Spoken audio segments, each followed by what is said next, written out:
Good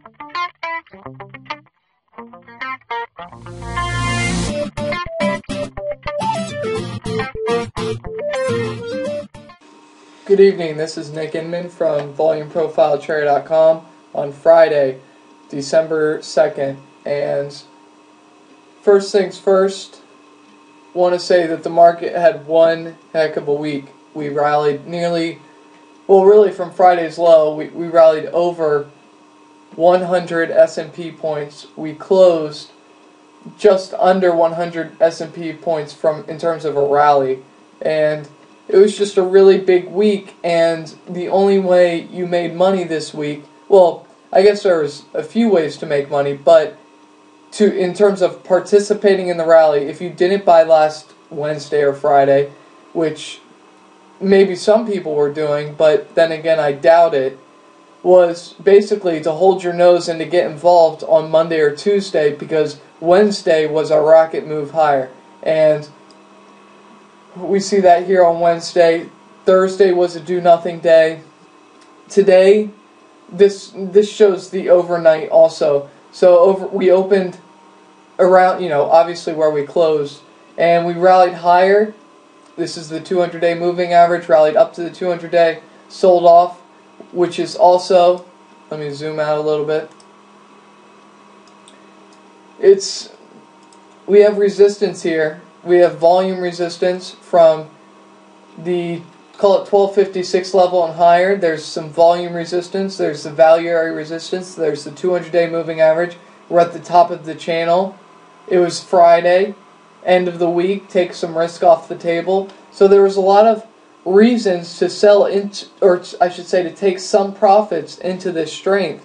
And if you were in the trading room today, I wasn't there all day, but discussing, it makes sense to take some profits. We've had some huge winners over during this week, and it was a great trading week. But next week wasn't this week, and things can change next week. Obviously, there's a big ECB meeting on the 9th, which is, I believe, is next Thursday, or the 8th, one of those days, and so the market, it looks to be rallying into the news.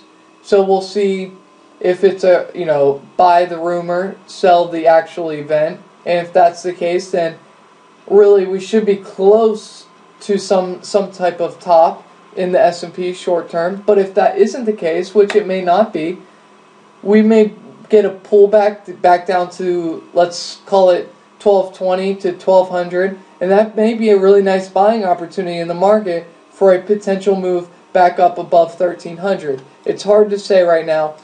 A lot of professionals are, saying to fade the rally, especially if it continues to move higher. The ECB meeting's just going to be more disappointment, and they may be right. I'm not saying that they're wrong. I'm not saying that they're right. What I am saying is there will be an opportunity one way or the other, and one thing that is most interesting to me is if the market moves higher, these same people who will be fading the rally into strength are going to be the same ones propelling the market even higher. So I think you stick with what's working. I think you stick with volume profile and the idea that we could be breaking out of this high volume area, looking to test above 300, and let price action tell you what to do. And this week it told us to be long the market, and obviously to not be greedy, take some profits going into the weekend. So as far as the S&P and really the rest of the market, we are at current resistance. So let's jump into a few more names and see what's going on. Okay, NASDAQ had a nice bottom off this relatively low, high volume spike, and we saw a nice bounce today on this daily time frame. Look at what happened. We opened last night below the point of control, traded up through it today, and closed before it. That's a classic reversal pattern, especially, let me zoom out a little bit, zoom back in, into this cluster. So There could be some selling pressure led by the NASDAQ and a few other sectors, but given the move that we've had, that's not necessarily a bad thing. The Dow is, in my opinion, the best performer in terms of structure. We're seeing, if this doesn't give credence to how a volume profile can work, I don't know what will. We saw a great, last week's lows came into the high volume area where you see the point of control for the last 2 years, and we've bounced beautifully. We're now back at the top of the range and the top of the channel. I think that this is an opportunity for, as terms of for right now, an opportunity to take profits at the upper end of the range. And really, of course, price action will tell you what to do, but really wait for an opportunity to get long again. And although the market can go either way, I wouldn't be surprised to see a move higher in the market. The important thing is, though, do you want to be buying now? If you're asking yourself, do you want to be buying now, your answer should be no. Look at XLE Energy. Was a nice outperformer the entire move up. We're at resistance now. Is this where you want to buy? No, you want to buy on dips. And so really this is where you want to sell. Whether it's shorting, that's your personal choice. Taking profits from longs earlier this week, maybe even last week, yeah, that makes sense. Okay, XLI, the industrial ETF, is this something you want to be buying right now? Well, no, it looks like the rest of the market. At the top of the channel, wait for a little more weakness and get involved at lower prices. You see the point of control for the XLI isn't far off from here. You see the absolutely huge volume, so it looks like we're trying to trade out of that volume up to the next high volume area, 36, 37, even 38 on the upside. But wait for a pullback to get involved, and we'll know next week, especially by the ECB meeting next Thursday, if we need to be long or short the market. Utilities, they've performed relatively well, right at 52-week highs. Had a decent, relative to utilities, decent sell-off. Look at what has happened to utilities. Wednesday, we gapped higher. Thursday, we printed a higher price, but closed within the range. Today, we opened above, listen, this is very important, we opened above Thursday's intraday high and closed below the entire range from Wednesday to, well, including today. So we've completely engulfed this up move, and now it looks like we're retracing back down to the bottom. And if you just look at this zoomed up, has buying at the top of the channel been the right place to buy in the last, well, this goes back to, looks like the mid-October, and the easy answer is no. Has it made sense to buy at the bottom of the channel? Well, you can see the channel is ratcheting up here and broke below, but generally speaking, yes, it was. And if I zoom out a little more, you can see every time it's came to the bottom of the channel, even, well, exclude this breakdown from the market, it's been right to buy utilities. So is this time any different? It may be, but the important thing is to wait for the pullback. You see the high volume here. Price isn't going to stay here. It's going to at least test this high volume area, so wait for it. There's no rush. The VIX. Okay, the VIX.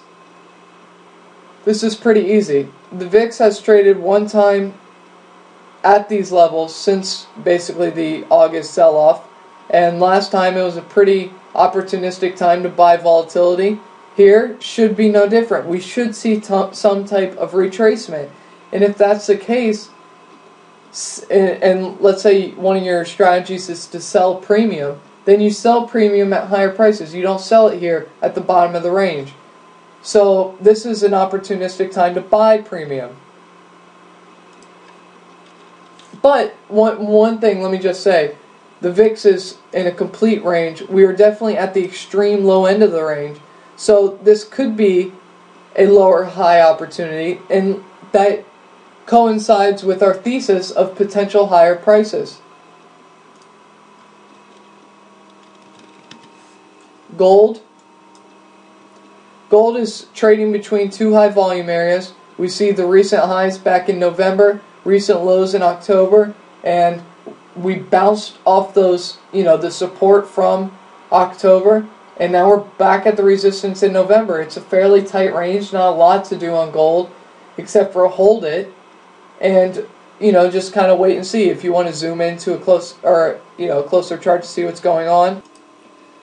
Okay, you see what's going on. We have point of control resistance at just above current prices. It topped, it created the, it was the pivot to sell gold back when it was at these 1800 levels. And we're at November's point of control, just consolidating sideways, looking to see if it can hold this most recent range. If it can, that's good. We'll go up and test 1800. If not, this could be a potential lower high for gold, and we could move back down to the 1680 to 1650 level, or these recent swing lows.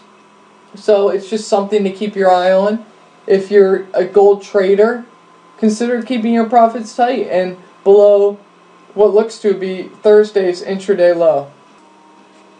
Okay, silver. Silver's been stuck in a range, really, with an upside bias. We've really only made one high, so maybe not an upside bias, but we're getting higher lows. The only thing is, true support is down at, let's call it 28.29 on the silver futures. So on SLV, if you're an SLV trader, let's bring that up. It's more like 27. Let's call it 28 to 29. That's your real support. You have a little bit support at the 30 level. We've bounced it off. But where's your real resistance? Your resistance is still at the top of this range. It's still at 34. It will remain at 34 until we push above this point of control. If we push above the point of control, then we effectively go to 36.50 and ultimately 39 to 40 on the upside on silver. If I zoom into a near dated chart where we can see what's going on near dated and don't have overlapping volume back from the beginning of the year, you can see we do have high volume support from, let's call it 31.50 up to 32.25. And right now we're above that, so that's positive, but the point of control for November is still above price, so that's a little concern. We're really just in a balance range. Whole moving averages, shortest terms, are pointing up, but not in a great, slope wise. And the longer dated whole moving average is just moving sideways, indicating balance. So your range is 34 to 32, pretty tight range. Unfortunately, that's just how it goes sometimes. Okay, oils has definitely taken a pause within this high volume area. This was our target back when oil was rallying. We said it's just going to go straight up to $100. Sure enough, went straight up to $100. We had a reversion to the middle of the Donchian channel, sat on the 200-day moving average, had a nice bounce, and now we're at the top end of the range again. The trend is still higher, but we are within balance. So, in my opinion, the top of the range is, call it 103, bottom of the range is 95 or so. Really though, the range is tighter, and we're going to zoom into a 90-day chart to see. Okay, so for the month of November, this was the bottom of our range, remember. Bottom of the high volume area in November, top of the high volume area in November. Point of control, look at this. Another satisfying, bounce long for volume profile. We traded at the bottom of the high volume area. Successful bounces, great buying. Found support at basically on, let's see, Monday. We opened at the top end of the range,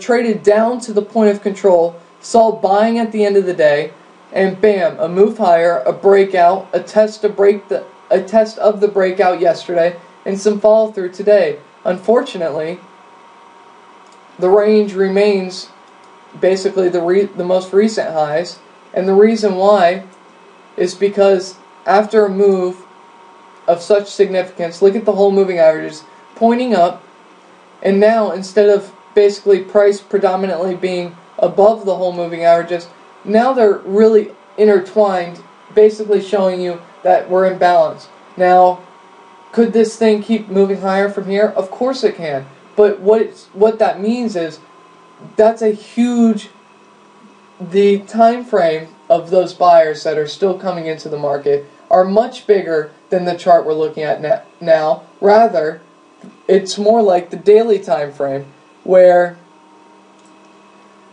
you see basically a sideways consolidation, and that's all we have. It was a pullback. That was your chance to get long, and bam, off to new highs. But who's pushing that? Big buyers, not day traders who are trading this range. No, not at all. It's big buyers who are pushing the market high, or for example, the oil market in this situation higher, creating more demand, rising prices. Okay, Euro. This is an important one just because of the meeting on Thursday, Friday, whatever day it is. We're failing as of today, as of yesterday, as of the day before, at the point of control for the last 2 years. If this thing breaks recent lows, of course we're moving lower. It's really hard to pick a target, but I would have to say mid 120s aren't out of the question, and that's just reality. If we start to move higher, price on the euro would have to get higher than this point of control level and start pushing back up towards the 140 level for me to basically change my thesis. If anything's going to put a damper on the equity market going higher, it's this chart you're looking at. It's the problems in Europe, and unfortunately it's our reality. Zooming in on November's point of control, you can see that's where we're failing against, guys. I can't make this stuff up. This volume profile works beyond what you think, and on any time frame, it's an amazing tool. It's an amazing way to see where people have their money involved, where the most money is involved at whatever time frame. So it works, and as far as the euro, you want to see, this mini high volume area right here hold. It was the lows of the day. If it does, and we can start pushing higher, then that's great. But it doesn't look great right now. Okay, the last name I want to cover is it's just the 10-year Treasury note.